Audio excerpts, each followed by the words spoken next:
Então, agora há pouco eu até falei, né, da substância pura.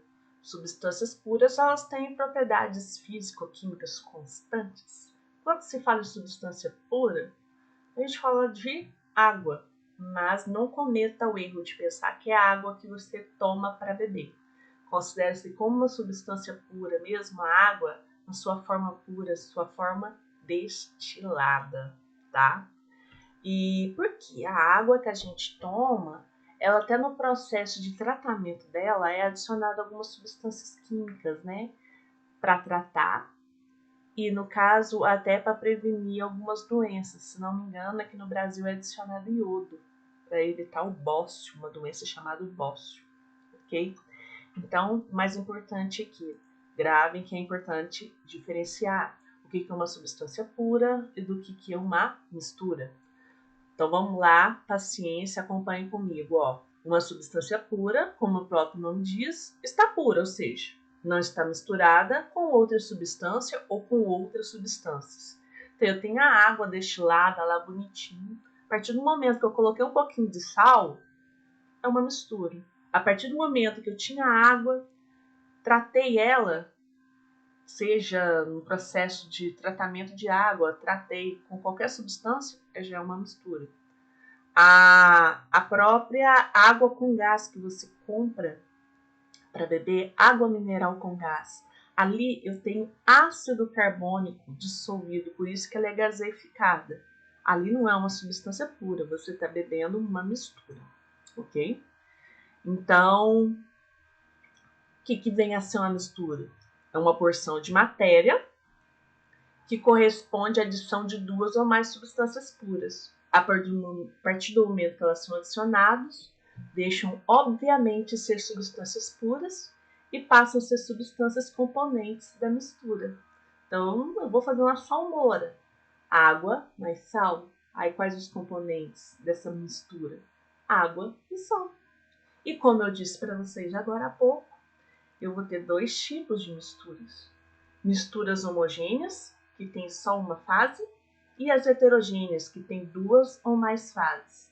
E é legal se ligar nessa parte com relação para separar o homogêneo de heterogêneo, ajuda bastante esse aspecto visual que eu falei. A homogênea é aspecto uniforme, você vê uma coisa só. E na heterogênea, dois ou mais aspectos, ok? Então, se você tem no caso, eu pego enxofre e ferro. Isso aqui é pó de ferro. Enxofre já é mais difícil da gente ver, né? Esse é um pó de ferro. E misturei, ó. Eles não vão misturar fazendo uma outra substância. Aí não vão se fundir tendo uma cor só, ficando um aspecto uniforme. Então é uma mistura homogênea. Dá para ver o pó de enxofre e dá para ver o pó de ferro. Agora, se você pega água e açúcar, olha a quantidade aqui. Já posso até inserir para vocês um outro conhecimento. Sempre que a gente fala em misturas homogêneas, sempre uma mistura homogênea dá origem a uma solução. Uma solução ela é constituída de duas partes, basicamente. O soluto e o solvente. Já posso exemplificar aqui para vocês. Solvente, gente, na maioria das vezes nas questões, é a água. A água é considerada solvente universal. E aquilo que vai ser dissolvido, diluído, é chamado soluto. Nesse caso, nesse exemplo, é o açúcar.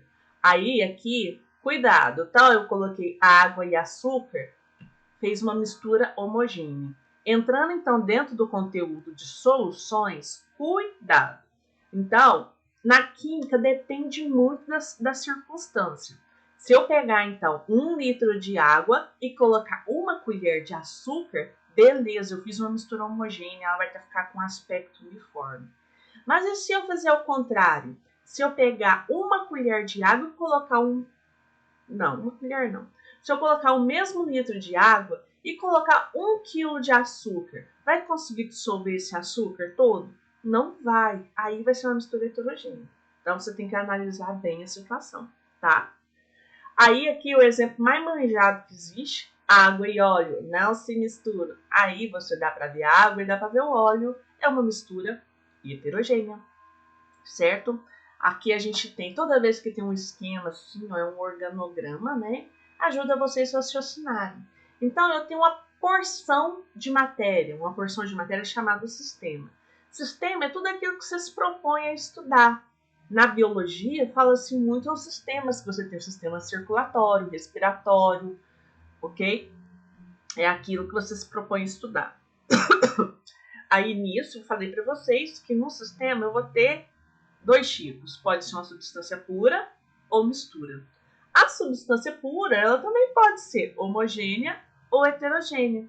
Então, no caso, quando tiver só um estado físico, homogêneo. Quando tiver dois, heterogêneo. E na mistura também. Ela pode ser homogênea, que a gente acabei de falar para vocês, uma solução, ou pode ser heterogênea. Semana 4 do PET, a gente está falando de transformações químicas ou reações químicas.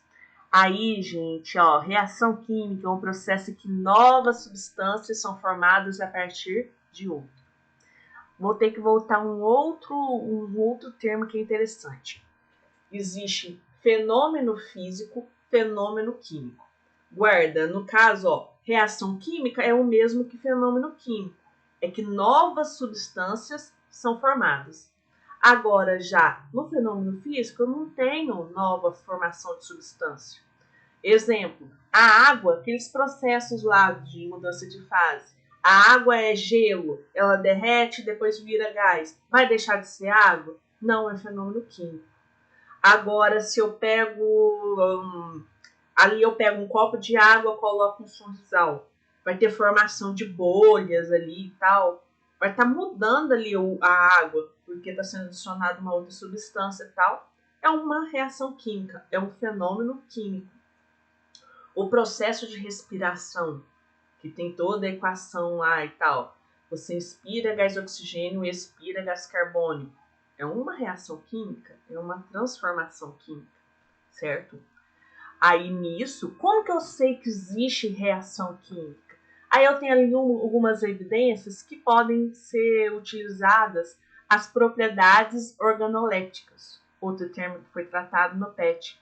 Propriedades organolépticas são aquelas que podem ser percebidas pelos nossos sentidos: tato, paladar, visão.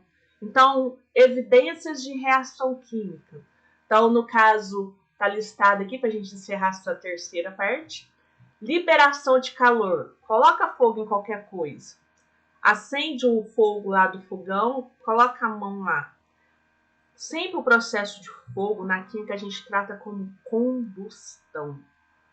É liberação. Por que eu sei que é uma combustão? Está liberando calor. Outra forma de identificar uma reação química é por mudança de cor. Quando ocorre um acidente, você derrubar que boa numa roupa colorida, ali é uma reação química também. Houve mudança de cor do tecido. Mudança de odor. Alimento estragado. Ali também ocorreu reação química. Mudança de cheiro. Formação de sólidos ao se misturar soluções diferentes. Dependendo da substância que você vai misturar alguns materiais de limpeza, não façam isso em casa. Lá no final forma algumas pedrinhas, alguns compostos sólidos. Liberação de gás. Falei agora mesmo do exemplo do sorrisal, quando você coloca um antiácido estomacal, ok? Falei no comecinho lá do primeiro vídeo. Então, no caso, sempre que você tem uma reação química, aqui colocou em palavras para ficar de um jeito melhor para vocês entenderem, né? Então, no caso, se eu tenho uma reação de álcool e oxigênio e vai gerar gás carbônico e água, a setinha é a reação química. O que está antes, reagente. O que está depois, são os produtos, ok? Se eu vou fazer uma reação de enxofre mais ferro, reagente, o que vai originar enxofre mais ferro? Sulfeto ferroso, que é o produto. Aqui já é a parte da tabela periódica, deixa eu ver. Então, para nunca mais esquecer, essa é a linguagem da química. É uma equação química, ok? E falta só mais um vídeo. Quem chegou aqui até o final, parabéns pela paciência, pela dedicação. Falta só mais um. Até mais.